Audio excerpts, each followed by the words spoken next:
Okay.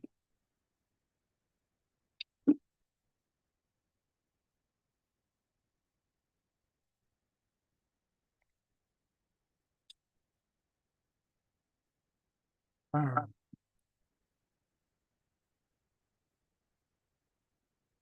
Hello, hello, hello. This is Adelai Brown, your heart coach, and I want to welcome you to another session of Heart Talk. Heart Talk is our weekly empowerment session where where men and women from all over the globe come together so that we can grow heart equity. And we define heart equity as personal, relational, and financial wealth that we obtain through authentic living. And it's really important, I believe, for us to live authentically because that is how God created us to be. I believe that we were created to create, we were created to make things and bring about um manifestations and real things in the natural so that we can actually get to experience that in the bring things from our imagination into the natural. And I believe that anything that we could think of, love, joy, peace, happiness, material things that we want and desire in our lives, I believe that all of those things are ours to have if we're willing to live authentically. And that's why we do heart work. I've been doing this work now for over 14 years and, well, shoot, over 18 years actually. And one thing I know is that it's very important for us to tell the truth. It's very important for us to be honest about where we are. One second.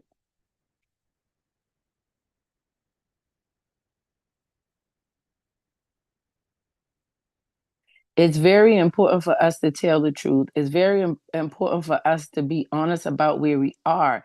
And it's just very important for us. Um, it's very important for us to go through life in that way, in that manner. And give me one second, guys.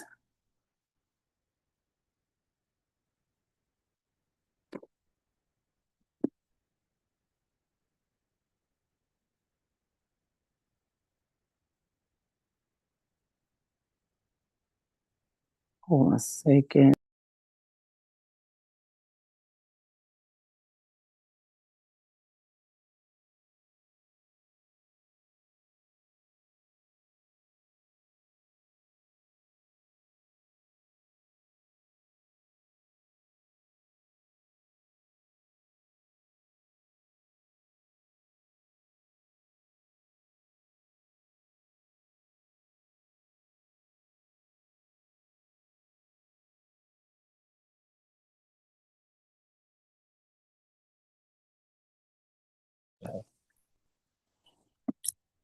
Okay, I'm back. Sorry about that.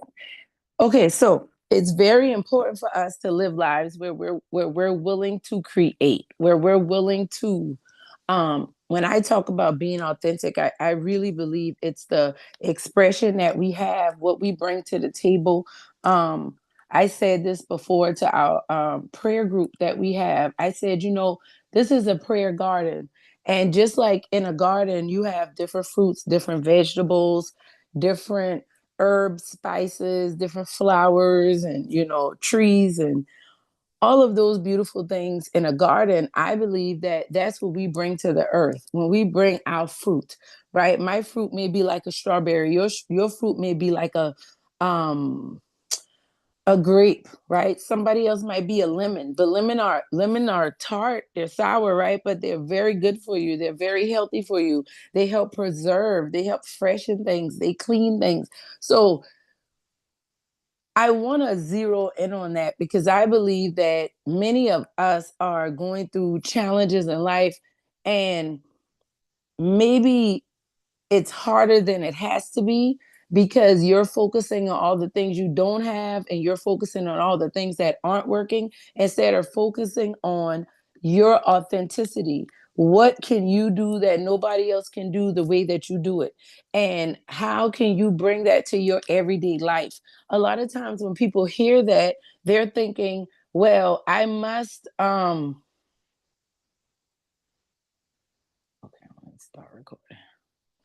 A lot of times, a lot of times when people hear that, they'll think things like, well, I must be like this person if I want to be effective. If I want to be effective, I have to be a doctor, or I have to be a lawyer, or I have to be, in today's time, a content creator. But my thing is, what is your thing? What are you called to do? I just saw one of my childhood friends has a business where she sells lemonade. And I've never had it, but the reviews and when she does the videos, and it's like everybody loves this lemonade. Now I don't know her backstory with that. But I was very impressed and amazed by the fact that she's selling lemonade, because clearly she took something that she's good at and allowed herself to be herself and authentically express herself, and she got creative with something like lemonade. So her lemonade has all these different flavors, and then you can mix different flavors. And like I said, I've never had it, but the way people react when they drink it, it makes me want to get some. And it got me thinking, it's lemonade, but she added her twist to it. And that's when I talk about living authentically, that's what I'm talking about. I'm talking about adding your twist to it. I'm talking about how do we show up in a way that um is unique to us and is what we're called to do. And that's why tonight's title of our heart talk session is trust the process. Because when I was 30 years old, you could never tell me that I would be where I am now. 29, 30 years old, you could never tell me that I would be, I would have a career in business. I would be a business owner, entrepreneur. I would be doing the things that I'm doing in my life, doing heart work, the heart coach, building heart equity. I did not think that, but I can tell you that I always wanted to encourage. I always wanted to uplift people. I always wanted to empower people. And that is something that I worked on. That's something that I did even as a little kid. Like I remember being a little girl encouraging adults around me, and I enjoyed it. It's like it charged me up. I would thrive in those environments and those atmospheres.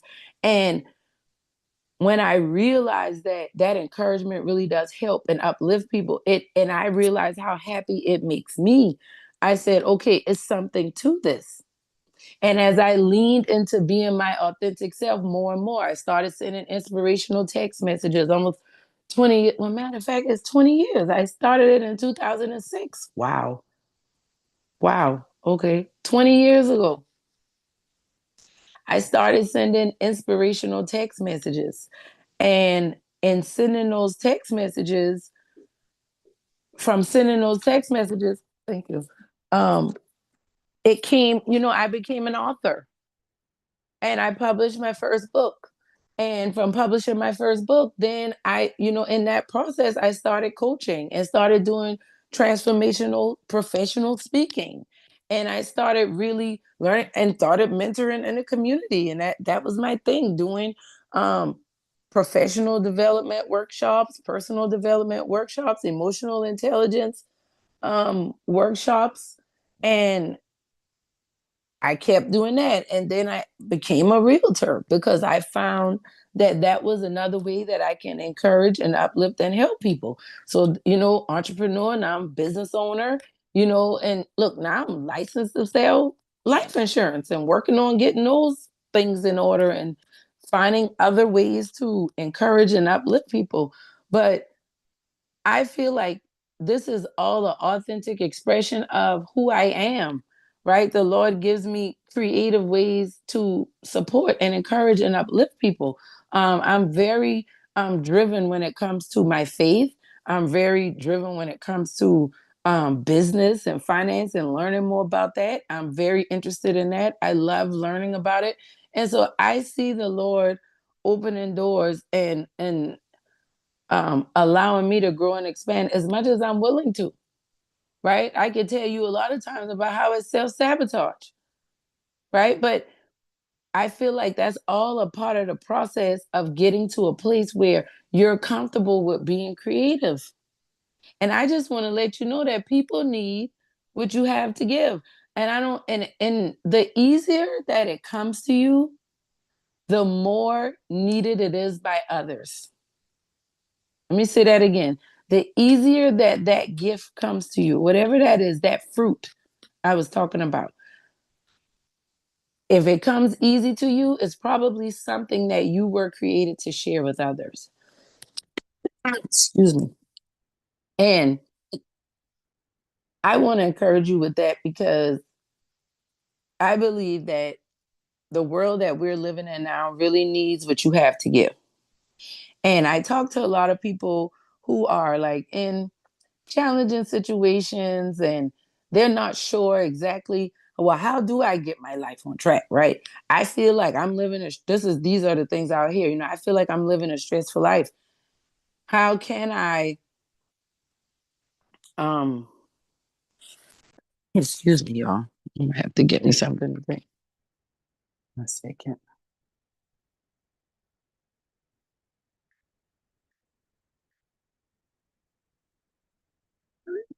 So some people might be thinking, how can I be creative with all the things going on in my life? How can I be creative when all hell is breaking loose in my life? How can I be creative when I don't have support or I don't have money or I don't have whatever, fill in the blank? And my answer to you would be trust the process. And there's a specific process that I'm talking about. It's a process that I use in my own life. It's a process that I use with my clients. And I feel like it's something that God gave me to navigate through life. And one of the ways that I create is by sharing this process with others. And it's really foundational on how all of this hard work got started. Um, and I want to encourage you because wherever you are in your life right now, whatever you might have going on, I just want you to know that you can do it, right? I've always been one to believe I can do it, being a go-getter. But I've also experienced some things in my life that made me question if I want to go on. And I can like sit here today with you and tell you that it's my creativity and me living authentically, I believe that has kept me here, has kept me sane, has kept me with a push and a desire to still show up and meet with wonderful people like you on Tuesdays, right? It really um has been. And so I want to encourage others. I think that a answer to many of our prayers, a lot of people praying for finances to increase, a lot of people praying for relationships to be better in their lives. And I believe that all of that will come if we lean more into our creativity and lean more into being our authentic selves and exploring what that means. Because you being your authentic self this week might not be the same as you being your authentic self next week because your authentic expression could change. Like I remember being little, and my mom used to tease me all the time because one week I would eat oatmeal, and I'm one person that when I was little, I would not eat oatmeal without raisins. So she would buy me oatmeal, she would buy raisins. Now they make oatmeal with raisins. When I was little, I don't think they had that, or my mom wasn't buying it. She would buy the raisins, buy the oatmeal, and then she'll buy it, and then maybe one time she buy it and she'll notice it's just sitting in there and I'm saying I'm hungry, but I'm not eating oatmeal. And then she'll say, well, why didn't you eat oatmeal? And I was like, well, I don't like it anymore. I don't like that anymore because that changed for me. And I remember when my kids started doing that and I thought it was so funny because I thought about me and my mom and things can change for you. So I just want to encourage you wherever you are in the change, whatever that looks like for you, because in one season of life, something makes so much sense. And in another season of life, it can all just be foolishness to you. And it can be the same thing. So I want to encourage you. And I got Miss Connie on, and she is someone who always helps me stay grounded in that idea that, you know, You didn't know that then, what you know now. And you got to give yourself grace. You didn't know. How could you be upset with yourself about something you did not know? You know now. But you can't hold that self to this understanding because that self didn't have this understanding. And that just set me free from a lot of guilt, shame, regret. I don't carry a lot of those things the way I used to. And a lot of that just has to do with the fact of, excuse me, being reminded that it is a process and things change and we grow and we learn. And that's how you get your fruit. That's how plants go through their process and that's how they make fruit. So I'm going to run through these 6 steps as fast as I can this evening. Um, because I do get a little passionate about them because I literally walk through them daily, weekly, just as I go through certain things in my life. And I just want to encourage you all with them as well. Do you have any comments or questions, anything you want to share, Miss Connie, before I get into that?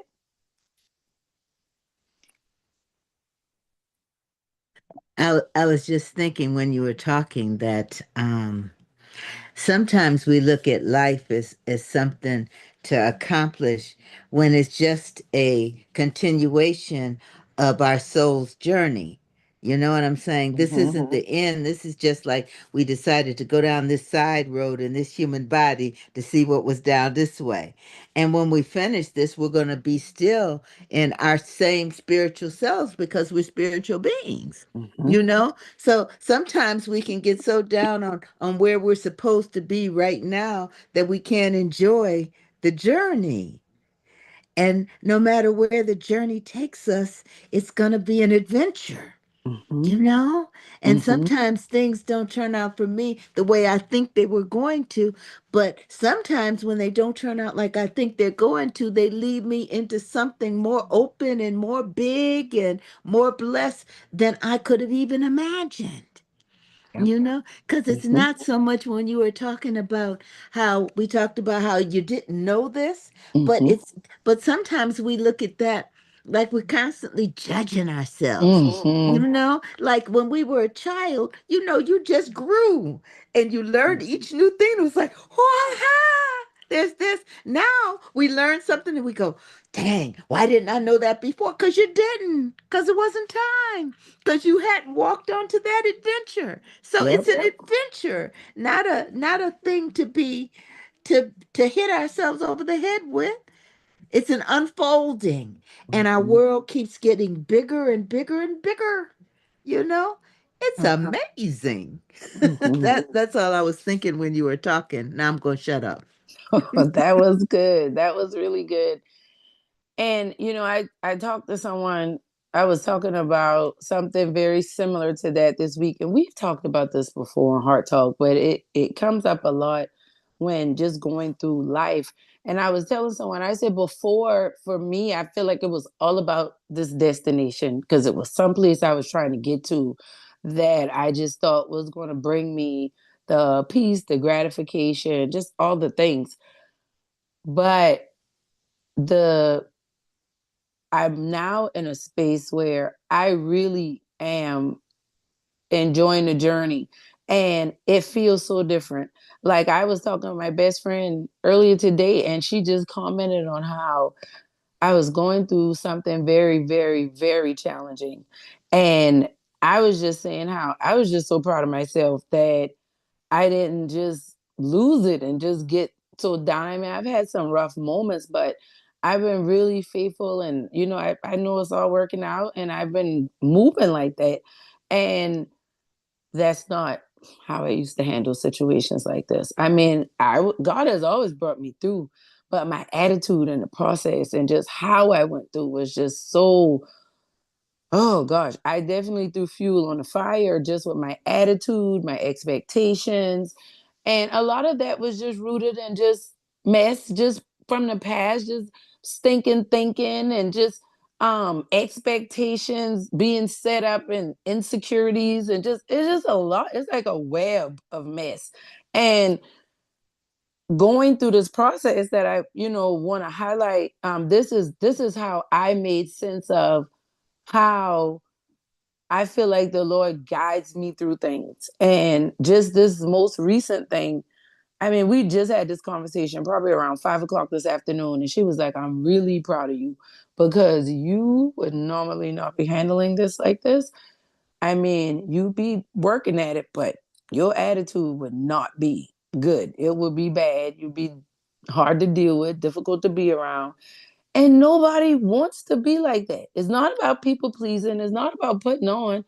But on a good or a bad day, I don't want to be hard to be around. I don't want to be a difficult person. Thank you. So that was very encouraging for me because I appreciate growth. And I'm not beating myself up like I used to. I still work at it. But it's so when I heard you say that, I'm like, yes, it used to be so much about this destination. And now I'm just like, let's enjoy the ride. Like, do we have time? We gotta be there. Well, let's stop over here. Let's see what that is. It's so much different and nothing really changed, but I changed. Like I like to listen to Wayne Dyer, and I know he passed away, but I still listen to him because stuff's still on YouTube. But one thing, other people say it, but when I heard him say it that particular day, it clicked. And he said the things not the way the things you see won't change until you change the way you see those things. And I was like, whatever. But it clicked that day. And I was like, so I can look at this different. Like it's the same thing, but I can see something different. And that's essentially what was happening today. It's the same thing, but I'm seeing something different. And so I want to share tonight a part of that process that has helped me with that. And I hope that this also helps you. And if it does help you, I encourage you to share this information with anybody else that you think it can help. So I call this soul surgery, the divine heart transplant process. And I wrote my book about it, Help Save Me from My Broken Heart, Your Journey to Living and Loving Again. And this process has really helped me. This is one of the processes that really helped my mom and I heal. And she actually helped me curate these steps. I remember when I started doing Heart Talk, and one of my coaches was like, if you're really a coach, then whatever you're coaching people with can be replicated and duplicated. And if it can't be, then I don't know what you're doing, but you don't need to be wasting people's time. So I sat down and started looking at, okay, what happened with me and others that I've been able to help? What were the steps? And I want you to look at your life and think about, I have my 6-step process. You might have a 3-step process or a 10-step process, but I want you to start looking at your own life and thinking about, what am I doing? What have I done when I overcame some challenging things? Because we can take that information and apply it to new things that come up as we go through, right? So, step one is connection. We got to be connected. You have to be connected to your source. Now, let me be clear. I don't ever think Romans chapter 8 tells us nothing can separate us from the love of God. But many times people don't feel that love. It's a block there and back. And I believe that if you're going to see a change in your life, you got to start with understanding that you're a child of God. And God is infinite and he can do all things. And there's no limitations in him. But if you're not aware of that, then you're going to live very limited. You're going to do limited things. You're going to think very limited. I like to think about it like a cell phone. If I have a charger, and I've shown this before, if I have a charger here, and then I have my phone. This is the charger. This is my phone. My phone could be going dead and I can like tap them all day. But until I connect it, even with the magnetic ones, I have to sit it on the source. I have to connect it to the source. I have to plug it in somehow, some way. And you need to be plugged into your source. You need to be connected so that you can be rejuvenated. I get connected. I read my word. I meditate. I pray. I walk in nature. I listen to certain music, sit and listen to silence. And when I do that, I feel closer. I feel more connected. I feel more free, right? So step one is connection. You got to be connected, right? My faith is in Jesus Christ. I don't know who your faith is in, but root your faith where it needs to be and work that out for you, right? But you got to be standing on something because a lot of people want to stand on their own, and you need to know that you have a power that's in you that is powering you. It's so much bigger than what you are. Okay, that's step one. Step two is awareness. From that connection, it brings about a sense of awareness. Back to what I just said about Wayne Dyer. When you change the way you see things, the things you're looking at will change. And so, example I like to use a lot of time, I like that. Miss Connie made that is very good. So when we think about connection, Miss Connie made a point that the water is always on. You just got to turn the flow is always there. You just got to turn the faucet on, and that's the connection. Go ahead. Did you want to come off and say anything? I didn't want to interrupt your Okay. flow, Go but when ahead. you were talking, that just came to me. Like we can never be disconnected from God because we're a part of God. But Mm-hmm. the thing about it is, God gives us control over how this adventure is going to come out. And the Mm-hmm. part of the control is cut the water on. You can have Mm-hmm. all the water and stuff that you want in the world, but we don't cut the thing on. We Mm-hmm. don't cut the heat on when we hot, when we cold. We don't Mm-hmm. cut the air on when we hot. We got to just cut it on. It's Cut it there. on, and don't cut the water on when we're thirsty. Yeah. You're right. And I love that because that is a great example of connection. Because, it is so true. That water, that source is there, ever ready to run. You just got to turn that faucet on. And that connection is what turns the faucet. And the more you are intentional about connection, you know how you can turn the flow on like a little bit and then you can turn it all the way up? That's how I see connection, spending the time, getting lost in this goodness, because that's what it feels like. And then you come about this awareness. Things will come to you. You think about things. I remember I would use this example. So as a realtor, right, I'm using it in real time. So I'm not in any way, shape, or form trying to compare myself to God in this way, but I want to talk about the power of connection that brings about awareness. And because I'm a realtor by trade, I'm going to use some of these steps and give you some examples of how I help people purchase property, get their finances in order. But we have to start. I use this 6-step process in real estate. I don't tell them that, but this is what we go through. So you make a connection. So you connect with the realtor. Now you tell me, well, I want to buy a house, but I can't save any money, right? So that's one of your prayers. Lord, send the money for the house or whatever the case may be. Now, you made that connection. Now the next step is awareness. And when we think about awareness, now I'm like, okay, well, you make enough money at work. It's your realtor talking. We made this connection. Well, how do you spend your money? I don't do anything. I just pay all my bills, but every time I get paid, I go buy a new pair of shoes because I got to reward myself for the hard work I'm doing. Okay. So I hear this as your realtor, and I'm like, oh, okay.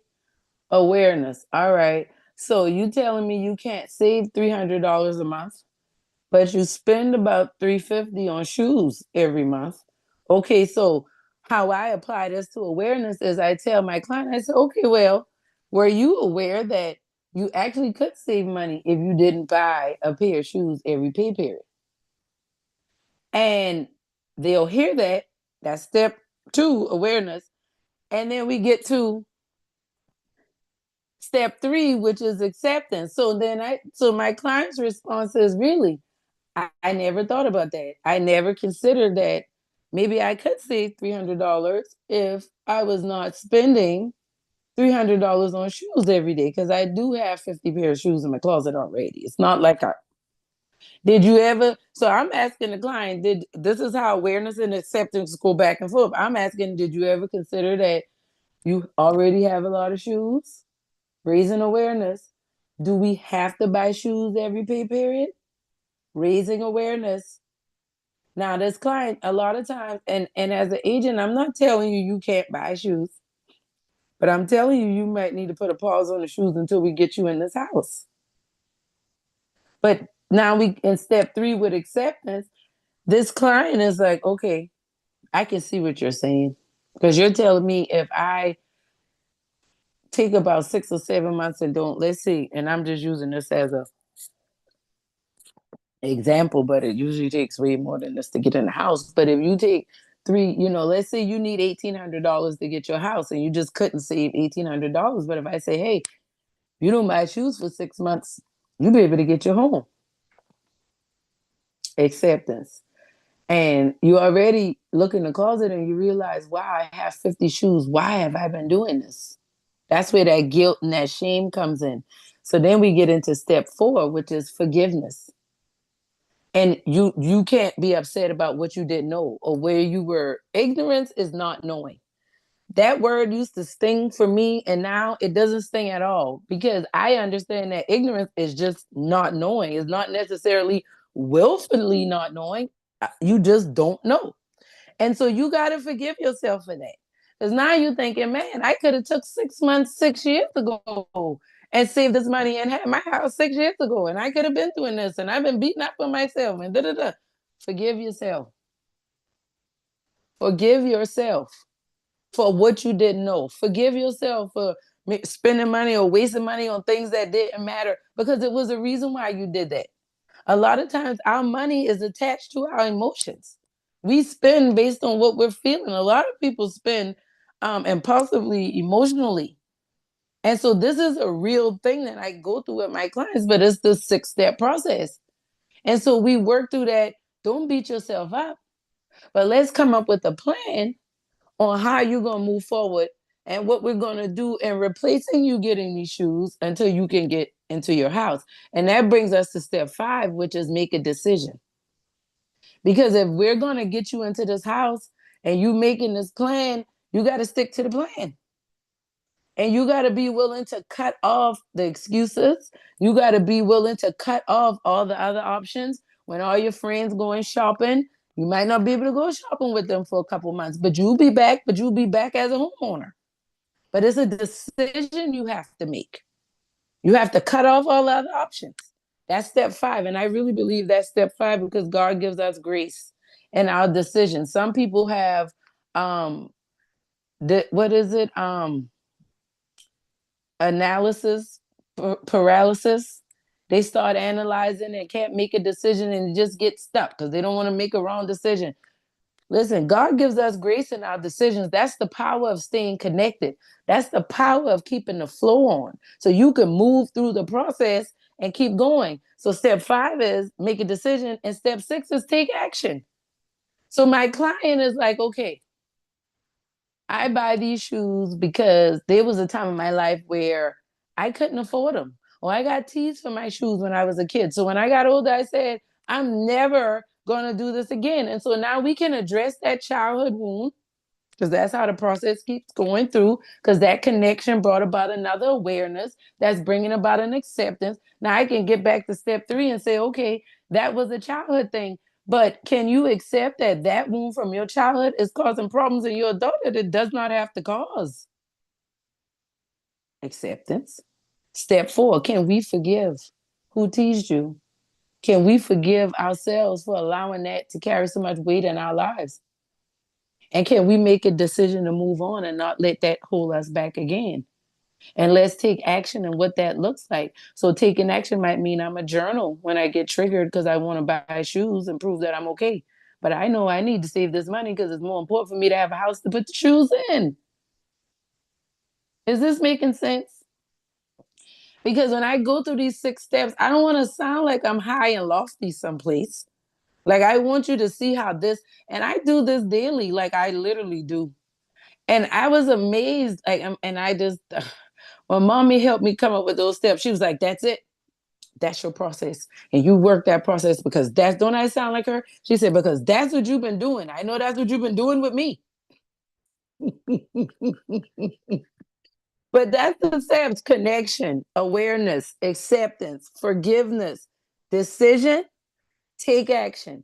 And guess what? You're going to need connection, awareness, acceptance, forgiveness, decision, taking action to keep that process going. Because it's always going to be something that comes up to make you want to quit. Something that's going to, your vision is skewed. You're not seeing this thing quite clearly just yet. But if you stay connected, that flow is going to form your vision and allow you to get that awareness that brings about this acceptance, that allows this forgiveness. A lot of things holding us back is because we refuse to forgive ourselves. We say we'll forgive other people, but we will not forgive ourselves, and we wonder why we're stuck.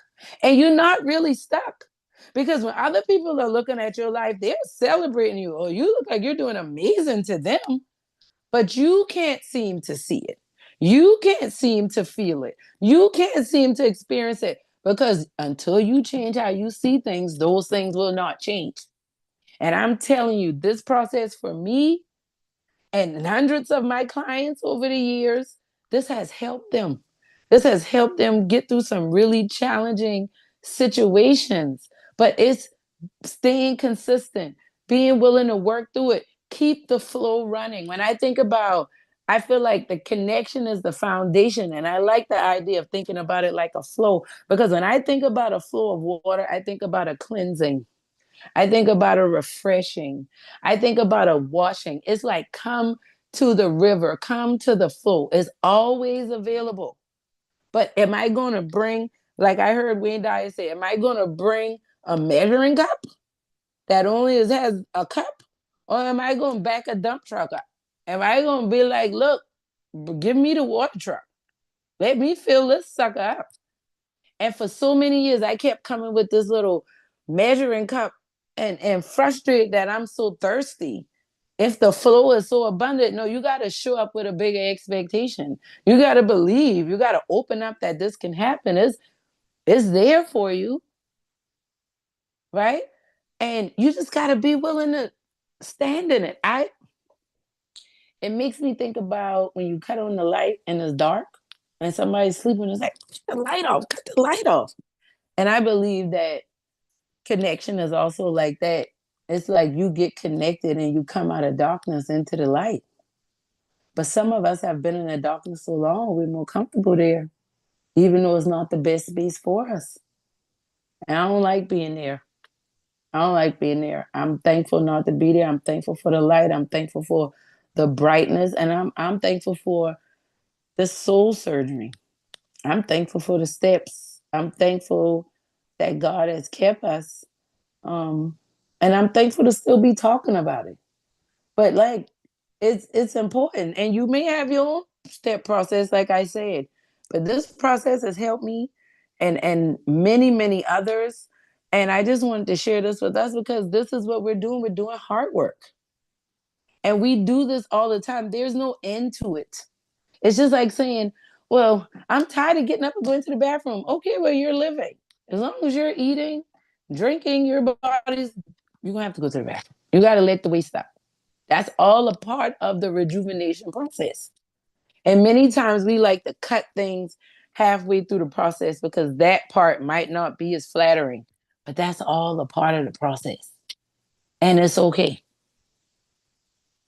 Because just like you put manure on those plants, it stinks. I watched a video today where he said, I have some organic compost manure.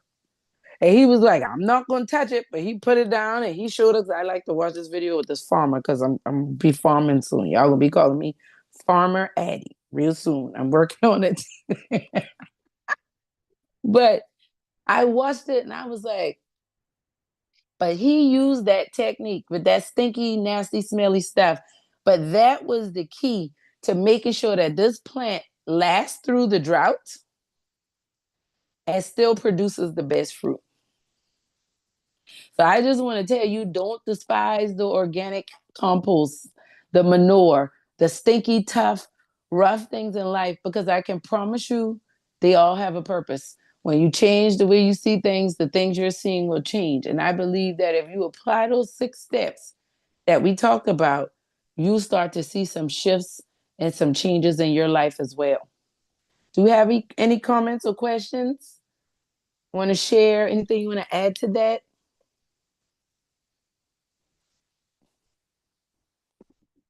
Anybody in our YouTube family?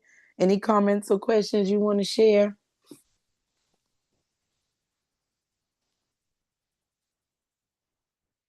I just this I literally could be going through something, and I literally live this process. And when I'm really flustered, it's usually because I'm stuck in a step that I'm not being aware, I'm not being present. I'm someplace in the past or in the future, and I'm not paying attention to where I am right now. And I want to encourage you. I know sometimes being in the present can seem scary. It's so much easier for people to be depressed, worried about the past, anxious, worried about the future. And the gift is in the present. That's why it's called present. And in the present, we feel most connected. In the present, we can be most aware. We can have more acceptance. We can forgive. We can make a decision and take action on it. That's where we focus. That's where consistency and discipline are built in the present.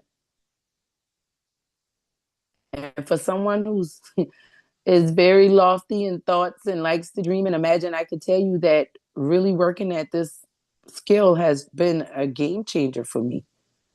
Just in how I feel about myself. I even the situations in my life that aren't favorable, I would like it to be some other way. I don't despise it. I appreciate that this is just a part of the process. We just driving down this road and we're just in a little traffic right now. That's what I tell myself. We just in traffic. And traffic, it's inevitable. At some point in time, you're gonna get in traffic. If you're gonna drive, you're gonna get in traffic. At some point in time, even in the country, you're gonna get in some type of traffic. So nothing to be despised. It just means you take a little more time, pay a little more attention, stay present, but work the steps. Don't give up on yourself. Don't give up on your creativity, because the more creative you are, the better this world is for all of us. So that's all I have for today. Anybody have anything they want to share in closing? Zoom, YouTube, y'all good? But this has been awesome. I really enjoy Heart Talk. I look forward to doing these sessions and these segments. I get a lot of questions from people about how to do this and how to do that. And sometimes I think that some people, it may be so simple, they think I'm maybe even being sarcastic, but I'm not. Um, I'm learning how to let things go. Things that I used to carry that I did not need to carry, like being upset about traffic. That's why I try to leave on time. So I don't have to worry about the traffic because I'm okay. And even if I can't, that's life. You can't plan for everything. That's just life. But you live with it and you roll with it. And a point Miss Connie made earlier, I want to say this before I get off. I've been working at some things in my business, and I made a decision a couple months ago to make some transitions in my business because I'm looking to grow and expand. And I thought that that decision was the best thing at the time. And so I made it, and I thought about it. I prayed it through. I felt like I was making the right decision. So a couple months have gone down the line. Some things have changed that I would not have known if I did not make that decision. And it didn't work out the way I planned. And I had to pivot and make some other decisions. So I literally worked the step. I was connected. It brought about awareness. Hey, this is not working the way we were planning and expecting it to. And I have to accept that. I accepted that I made this decision. This is what's happening. Had to forgive myself quickly. What I'm proud of, I want to share at my heart drive, is I didn't have a lot of forgiving to do in this process. I was very proud of myself that I tried, that I put myself out there and did something new. It didn't work out how I expected. It's okay. Pivot, make another decision. But I learned so much in the process I got so much insight. I feel so much more informed, and um I feel better as a result of this. I don't feel like I'm eating crow. I don't feel like I messed up and just made this. Oh my God. And when I think about how I used to react to things like this, I have so much compassion for myself.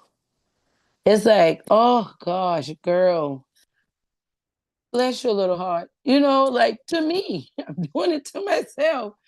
And I just want to share that with someone who you may have made a decision, right? And you took action, but it didn't work out like you thought.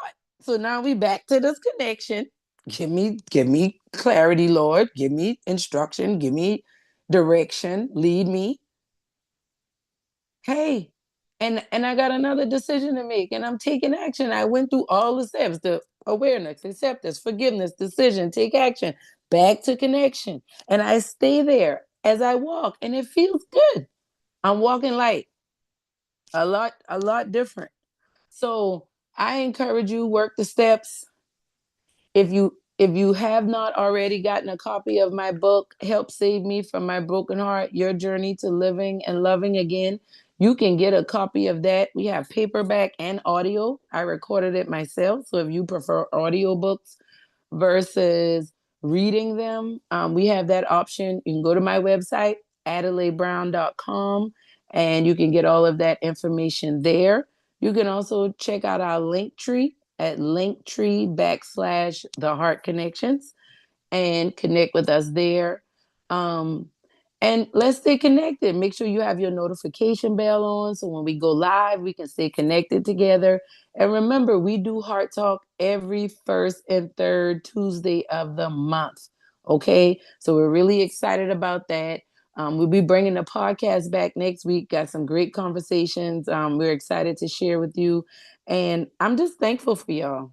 Thank you. I love you so much, my dear. Miss Connie, thank you for being in the room with me. It always feels good. I thank you so much. I always enjoy you. You always bring such wisdom and insight, and I appreciate that. I really do. Um I value wisdom and experience. Even when you don't know. Just being able to say, I don't know, but we're gonna see. Right? So yeah, you want to say something? Go ahead. Okay, I just had this quick thing. When you were talking about making a decision and having it not quite turn out the way you expected it, that's part of the growth. Because the reality is if you think something's going to work a certain way and you never make the decision because you're waiting for everything, then you're holding yourself back. When you made the decision, you got vital information Yep. because you learned. So in making a decision, whether it comes out the way you expect it or not, it still keeps you moving because you're Yep. kind of moving like this. And then you learn something you wouldn't have known if you hadn't made that decision. So Yep. now you know not to pivot, but to swerve here because that's how we're going. And Yep. that's how you learn stuff. So it Yep. means you're moving. And Yep. that's a group. And you're also learning what is that word we use for resilience? That's a You're good one. learning how to move, how to take all of the information in and to make what you're trying to do stronger because you're Mm-hmm. getting these different answers that are different than, and that allows you, that's how doctors and everybody that are great, that's how they move because they learn something unexpected Yep. that they Yep. wouldn't have been able to put into the formula had they not made this decision and did this and then it turned out different. It's like, wonder why that turned out like that. What am I missing?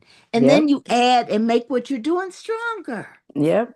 So it's a blessing. It is. And I used Yeah. to think it was a mistake, No. but it's definitely, and I really, back to when you change the way you look at things, the things you look at will change. Because the same exact thing I would have saw as a mistake before, I do see it as a blessing. And I'm proud of myself that I got that information. That's another thing. It's information. That's all it is. It's just information. And you process it. And how you see it determines how you process it. So that's why it's good to work on your vision, what you what you see, and that vision really makes a difference on what you're looking at in the natural. And that's why these steps are important. And that's why us doing this work is important. And that's why I thank you for being here, because this is how iron sharpeneth iron. And this is how we grow. This is how we get better and improve. I'm getting emotional. Honestly, I'm really thankful. I'm just thankful that God kept me. I'm just thankful that those dark days didn't take me, because I can appreciate it all right now. Like I can even appreciate just this transition I've dealt with my mom and I relationship and how it's different. And I know I wouldn't have these revelations had I not gone through that. And I miss her and I thank her for giving me this gift of growth. And I'm still here. And I can still see her when I look in the mirror, and that feels good. Um, I didn't think I looked that much like her, but it's like now when I look at my, I'm like, girl, look at your mama, girl, you look like your mama. And I take such pride in it. Like I probably making myself look more like her at this point, because that's I just see it. It's like I see my grandma and my mama, and that's just, and I love it. I just love it. Um, And for that, I'm thankful. And I'm thankful for y'all. I'm thankful for us to be doing this journey together. I mean it when I say this hard work we do as a family. This tribe is a family, and we're going to continue to do this work together. So I love y'all. Remember, turn your notification bell on for when we go live on YouTube.